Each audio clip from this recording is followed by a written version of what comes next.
राजगढ़ वासियों नमस्कार। मैंने आज खिलचीपुर विधायक माननीय हजारीलाल दांगी जी का एक वीडियो देखा है। उस वीडियो में वो मेरे खिलाफ खूब बोल रहे हैं और उन्होंने ये मानकर बोला है कि मैं उनके खिलाफ बोलता हूँ।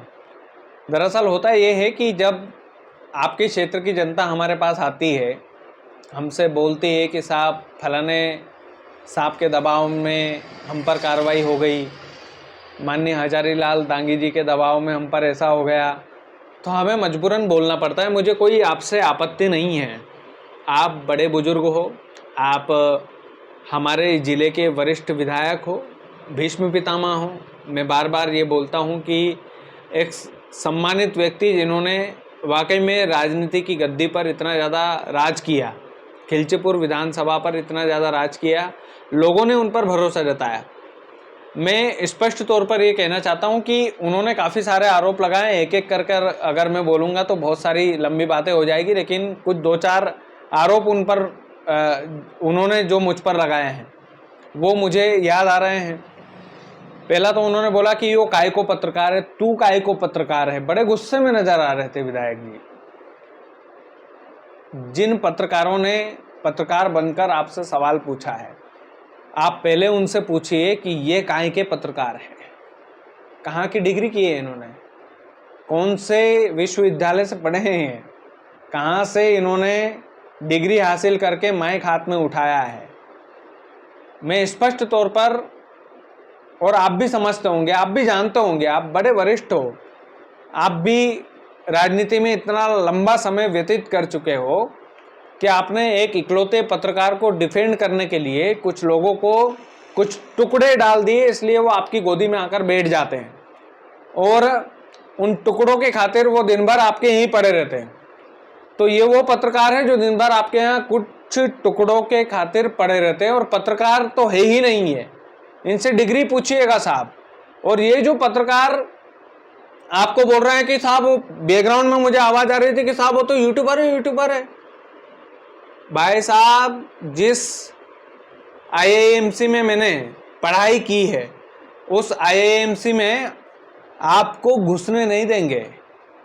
इस बात का ख्याल रखिएगा, इस बात का ख्याल रखिएगा कि जहां पर, जिस यूनिवर्सिटी में, जिस कॉलेज से मैंने पढ़ाई की है, इन पत्रकारों को गेट पे से भगा देगा गार्ड, 12वीं पास गार्ड भगा देगा इनको। 12वीं पास तो होता ही नहीं है, वैसे ज़्यादा क्वालिफाइड होते हैं जो पत्रकारिता, जो माइक लेकर घूम रहे हैं ये लोग, इनसे ज़्यादा क्वालिफाइड होते हैं वो लोग। मैं ज़्यादा कुछ बोलना नहीं चाहता हूँ, लेकिन माननीय विधायक जी, आप बड़े समझदार हो, बड़े होशियार हो, और मैं आपकी बड़ी कदर करता हूँ। हमेशा से मेरे दिल में कुछ लोगों की हमेशा रिस्पेक्ट रहती है, उसमें से आप एक हो। आप इसको दुश्मनी की तरह मत लीजिए, ना मैं आपसे दुश्मनी पाल सकता हूँ, मैं बहुत छोटा आदमी हूँ। आप पत्रकार ना बोलिए, मैं यूट्यूबर ही सही, मैं यूट्यूबर ना बोलिए, मैं आम आदमी ही सही, लेकिन कोई भी व्यक्ति यदि मेरे पास आएगा और मुझसे कुछ शिकायत करेगा तो मैं उसकी खबर बनाऊंगा। इसमें ना अब झुका हूँ, ना आगे झुकूंगा, ना कभी झुकूंगा। इस मुगालते में कोई भी ना रहे। मैं स्पष्ट तौर पर बड़ी विनम्रता से आपसे निवेदन करना चाहता हूं माननीय विधायक जी कि आपने बहुत सारे आरोप लगाए कि काय की डिग्री है, कहाँ रजिस्ट्रेशन है, एसपी ऑफिस में आवेदन दो, इसमें प्रूफ करके दिखाए कलेक्ट्रेट ऑफिस में। तो पत्रकारों का कभी भी कलेक्ट्रेट ऑफिस में, एसपी ऑफिस में आवेदन नहीं दिया जाता है, ना ही जनसंपर्क के अंतर्गत आता है कोई भी यूट्यूब चैनल चलाने वाला, कोई भी फेसबुक चलाने वाला, और कोई भी अन्य सोशल मीडिया चलाने वाला। जब जनसंपर्क विभाग के अंतर्गत हम नहीं आते हैं, जब वो हमारा रजिस्ट्रेशन नहीं करते हैं, तो हम इसको कतई ही स्वीकार नहीं कर सकते कि वो हमारे खिलाफ कोई कार्रवाई कर सके, और करें भी तो स्वतंत्र हैं वो, कोई दिक्कत नहीं है इस बात में। लेकिन माननीय, मैं बड़ी हंसी आती है मुझे कि आप इतने बुजुर्ग हो, इतने आप सम्मानी हो, आप को इतना साल हो गया है राजनीति में, और आप कुछ लोगों को बिठा करके अपने बयानबाजी कर रहे हो। आप बोल रहे हो कि फैक्ट्री में आओ, फैक्ट्री में आकर पूछो। मैं आया था आपकी फैक्ट्री में, आपके लोगों ने कुछ नहीं, मैंने बस ऐसे अभिवादन किया था, और आपके लोगों ने उसको कि माफ़ी मांगता हुआ पत्रकार माफ़ी मांग रहा है, तो विधायक जी जीत गए। तो आपके सुपुत्र ने बोला एक बयान में कि तो माफ़ी मांग रहा है, ऐसा कुछ नहीं है। माफ़ी मांगने नहीं आया था, आपको बधाई देने के लिए आया था और मैंने हर विधायक को बधाई दी थी।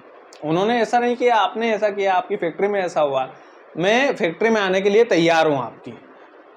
आप बगल में बैठिए, मेरे सवालों का जवाब दीजिए। मेरे सवालों का जवाब देने की हिम्मत है तो बुलाइए मुझे। मैं आपसे उसी कड़वाहट से सवाल पूछूंगा जिस कड़वाहट से आपने उस इंटरव्यू में मुझे जवाब दिया था, कायरी वाले। ध्यान होगा आपको, मैंने आज तक रिलीज नहीं किया है वो। केवल आपने ऐसा बोल दिया था कि इंटरव्यू रिलीज नहीं होना चाहिए है मुझे टिकट मिलने से पहले। मैंने आज तक रिलीज नहीं किया और ना कभी करूंगा। मेरा बस इतना सा मानना है कि आप मर्यादा आप बनाकर रखते हो, मैं भी बनाकर रखूंगा।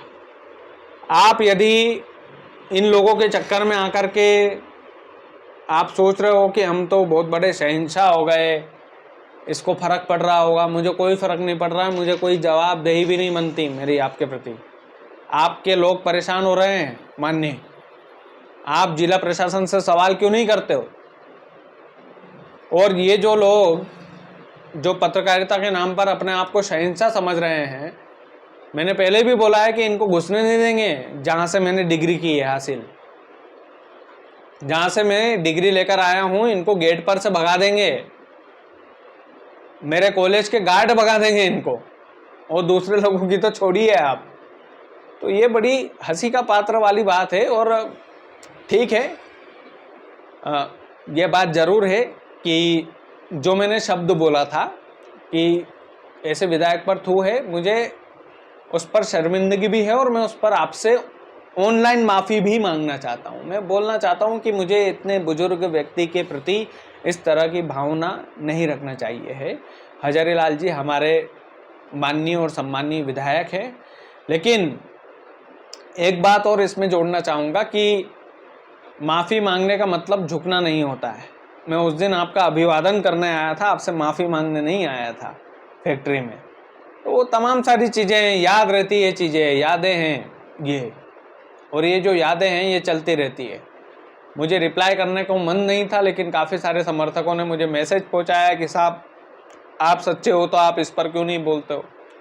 तो मैं बोलता हूँ साहब कि ठीक है, हमारे माननीय हैं, विधायक जी हैं, हमारे अपने क्षेत्र के विधायक हैं। तमाम सारी चीज़ें हैं साहब, काफ़ी कुछ चीज़ें आप आगे बढ़ाओगे तो हम भी आगे बढ़ाएंगे। लेकिन आरोप बड़े आपके संगीन थे, गंभीर थे। मुझे उन आरोपों को सुनकर हंसी भी आई, थोड़ी सी संवेदनशीलता भी रखी अपने आप में मैंने कि आपने मुझे कम से कम एक ये तो माना कि यार एक प्रचलित पत्रकार हूँ मैं, कम से कम ये तो आपने बोला। तो उस नाते से मैं वीडियो बनाकर आप तक ये पहुँचाना चाहता हूँ कि माननीय विधायक जी, मैं वही पत्रकार हूँ जो 600 रुपये का माइक लेकर आपकी फैक्ट्री में आया था, जो आपसे सवाल करता था, आपको बुरा नहीं लगता था। चुनाव जीतने चुनाव हारने का निर्णय जनता के हाथ में था, लेकिन जब आप चुनाव लड़ने वाले थे तब मैंने आपसे पूछा था कि आपकी भी मैगजीन निकालनी है क्या, आपका भी प्रचार करना है क्या। आपने कोई जवाब नहीं दिया था। आप जानते हो, मैं जानता हूँ, आपका दिल जानता है।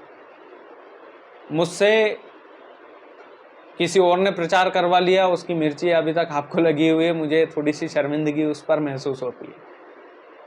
मुझे मतलब नहीं है किसी से, मुझे राजगढ़ की जनता से मतलब है। मुझे कोई चुनाव नहीं लड़ना है, आपके जैसे विधायक बने रहने का शौक नहीं है मुझे, बिल्कुल भी नहीं है। आप इस मुगालते में मत रहना कि ये अपनी राजनीति, आपके सुपुत्र बापूलाल जी ने तो कई सारे ख्याली पुलाव पका रखे हैं। वो ख्याली पुलाव पकाना छोड़ दीजिए कि मेरे पिताजी की जगह मैं ले लूँगा। सरपंच का चुनाव भी बड़ी मुश्किल से जीते थे बापूलाल जी आप। बाकी चीज़ें ठीक है, मैं जब बोलता हूँ तो खुलकर बोलता हूँ। मुझे समझ में नहीं आता कि ये कौन बुलवाता है मुझसे, लेकिन हाँ एक बात स्पष्ट है कि सत्ता पक्ष का कोई भी व्यक्ति, स्पष्ट तौर पर मैं कहना चाहता हूँ कि मुझ पर एफआईआर करवाना चाहे वो करवा दें, मुझ पर केस दर्ज करवाना चाहे वो करवा दे, मुझे इस बात से कोई आपत्ति नहीं है। मैं जिनका सम्मान करता हूँ, दिल से करता हूँ, हजारी लाल दांगी जी उसमें से एक है, क्योंकि वो हमारे बुजुर्ग और हमारे सम्मानीय विधायक है। और ये मैं डर कर नहीं बोल रहा हूँ, नहीं तो समाज के लोग रील काट के चला देते हैं कि अरे डर गया है तो डर गया है, तो ऐसा कुछ नहीं है भाई। जो आवाज़ लोग हम तक पहुंचाएंगे हम वो जनता तक पहुंचाएंगे, हमारी जवाबदेही बनती है। बाकी आप वीडियो को ज़्यादा से ज़्यादा शेयर कीजिएगा। चैनल यदि आपने सब्सक्राइब नहीं किया तो प्लीज़ कर लीजिएगा। बहुत बहुत धन्यवाद।